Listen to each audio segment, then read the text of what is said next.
wabarakatuh. Perkenalkan, kami dari kelompok 5. Di sini kami akan menjelaskan mengenai analisis SWOT. Di sini saya akan menjelaskan mengenai latar belakang dari analisis SWOT. Analisis SWOT atau analisa SWOT digunakan untuk menjaring persepsi dan penilaian yang diperoleh melalui informasi-informasi internal yang diperoleh melalui literatur dan studi pustaka, serta hasil dari wawancara dari bagian-bagian terkait, serta hasil dari observasi yang mendalam oleh penulis. Setelah diperoleh beberapa alternatif, maka dilakukan pemilihan prioritas berdasarkan kriteria yang telah ditetapkan. Penentuan prioritas ini dipandang perlu dilakukan dengan alasan bahwa untuk mengimplementasikan seluruh strategis yang telah diperoleh melalui analisa SWOT. Baik, selanjutnya saya akan menjelaskan mengenai pengertian analisis SWOT. SWOT merupakan singkatan dari kekuatan strength, peluang opportunities, kelemahan weakness, dan ancaman threat.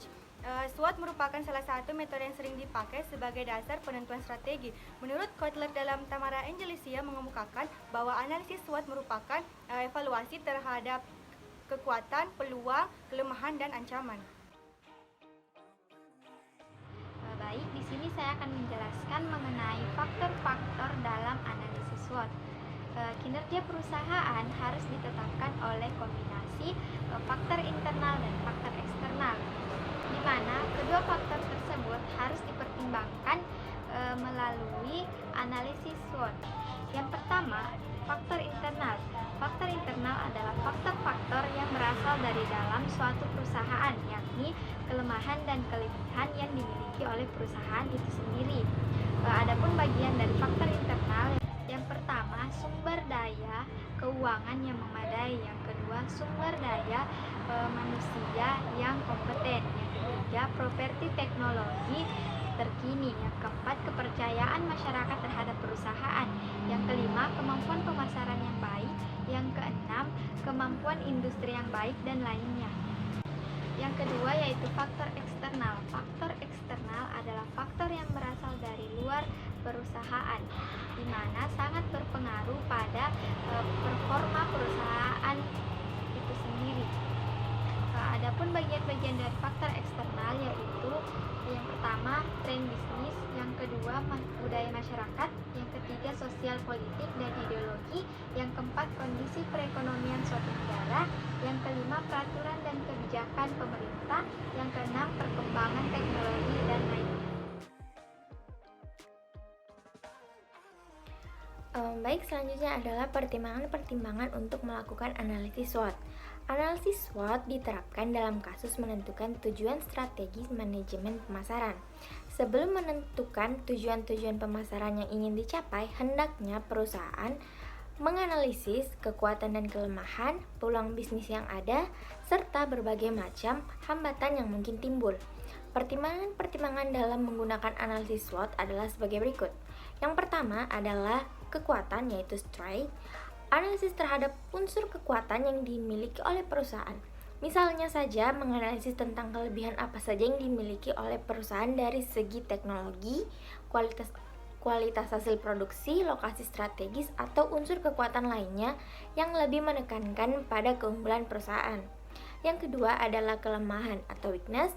Selain melihat unsur kekuatan perusahaan, sangat penting untuk mengetahui apa kelemahan yang dimiliki perusahaan. Untuk mengetahui kelemahan perusahaan, biasa dengan menggunakan perbandingan dengan pesaing apa yang dimiliki oleh perusahaan lain namun tidak dimiliki oleh perusahaan tersebut. Yang ketiga adalah peluang atau opportunity, yaitu unsur peluang biasanya dibuat pada saat awal membangun bisnis.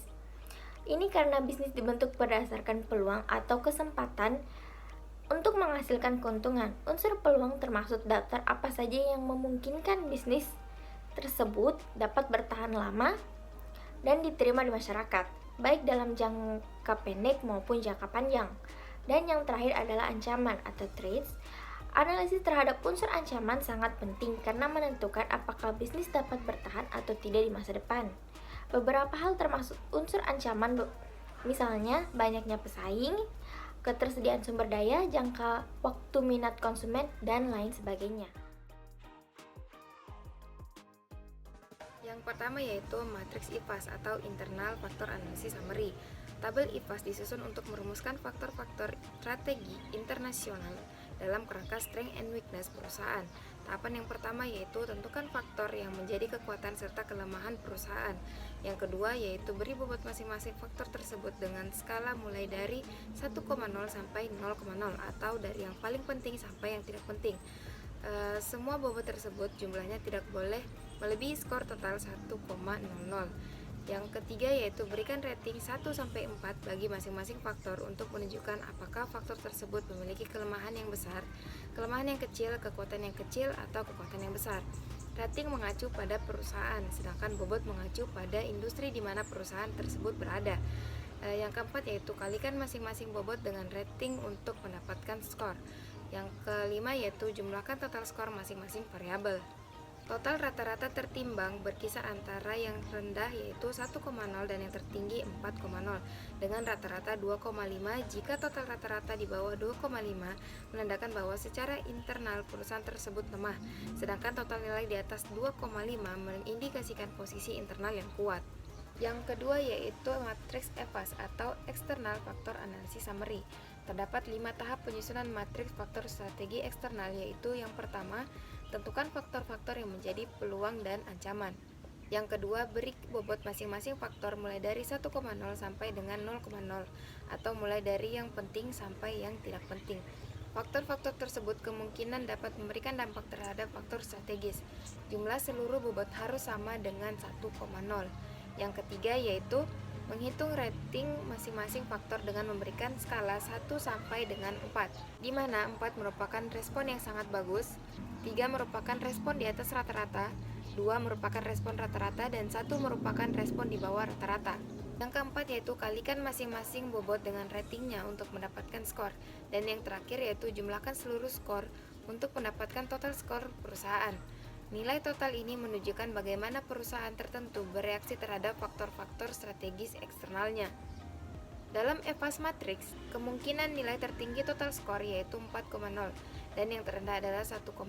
Total skor 4,0 mengindikasikan bahwa perusahaan merespon peluang yang ada dengan cara yang luar biasa dan menghindari ancaman-ancaman di pasar industrinya.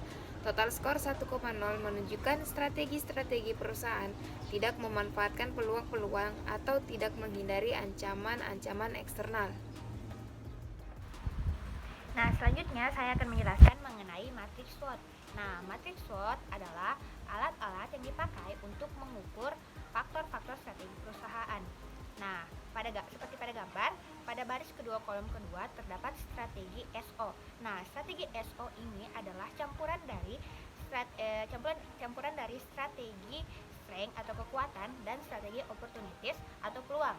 Nah, pada strategi ini digunakan untuk memanfaatkan seluruh kekuatan yang ada untuk merebut dan memanfaatkan peluang sebesar-besarnya.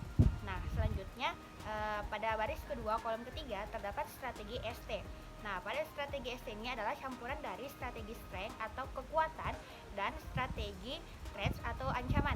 Nah, pada strategi ini digunakan untuk memanfaatkan kekuatan yang dimiliki perusahaan untuk menghindari atau mengatasi ancaman tersebut. Nah, selanjutnya pada baris ketiga kolom kedua terdapat strategi WO. Strategi WO ini adalah campuran dari strategi weakness atau kelemahan dan strategi opportunities atau peluang. Nah, pada strategi ini digunakan untuk memanfaatkan peluang yang ada untuk dengan cara meminimalisir atau meminimalkan kelemahan yang ada. Selanjutnya pada baris ketiga kolom ketiga terdapat strategi WT.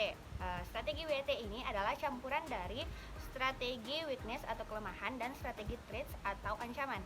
Nah, pada strategi ini digunakan dengan cara berusaha meminimalisir kelemahan yang ada serta menghindari ancaman yang ada. Nah, langkah selanjutnya adalah menelaah diagram SWOT. Pada diagram SWOT ini dibuat dengan cara memotong sumbu X dan sumbu Y, di mana sumbu X adalah selisih antara total kelemahan dan total kekuatan, sedangkan sumbu Y adalah selisih antara total peluang dan total ancaman. Nah, seperti pada gambar, pada kuadran pertama terdapat perusahaan memiliki peluang dan kekuatan yang ada sehingga dapat memanfaatkan peluang yang ada. Strategi pada tahap ini adalah mendukung kebijakan pertumbuhan yang agresif. Nah, pada kuadran kedua, perusahaan dihadapi oleh berbagai ancaman yang besar, tetapi perusahaan memiliki kekuatan dari segi internal. Nah, strategi pada tahap ini adalah dengan cara menggunakan kekuatan yang ada untuk memanfaatkan peluang yang ada dalam jangka waktu yang panjang dengan cara diverifikasi. Nah, selanjutnya pada kuadran ketiga, pada tahap ini perusahaan dihadapkan oleh peluang pasar yang sangat besar, tetapi perusahaan memiliki beberapa kendala, yaitu memiliki kelemahan dalam internal. Sehingga fokus perusahaan dalam strategi ini adalah minimalisir atau meminimalkan masalah-masalah yang ada sehingga dapat merebut peluang pasar yang lebih besar. Nah, pada kuadran keempat, posisi ini sangat-sangat tidak menguntungkan bagi perusahaan karena perusahaan dihadapkan oleh berbagai ancaman yang ada dan memiliki ancaman dari dalam sendiri atau kelemahan internal. Selanjutnya yaitu penerapan analisis SWOT dalam strategi pemasaran. Penerapan analisis SWOT dalam strategi pemasaran dilakukan dengan melihat langkah-langkah pokok suatu pemasaran yang terdiri dari melakukan analisis SWOT, menerapkan tujuan atau sasaran, menyusun strategi dan program, serta melakukan koordinasi atau pengendalian. Jadi, setelah analisis tersebut ditetapkan, baru kemudian strategi pemasaran disusun untuk mencapai tujuan yang sudah direncanakan dalam jangka panjang. Analisis SWOT ini sangat penting untuk dilakukan karena dari hasil analisis, perusahaan bisa melihat kekuatan, kelemahan, peluang, dan ancaman yang akan dihadapi oleh perusahaan dan juga strategi apa yang harus dilakukan untuk menghadapi persaingan pasar.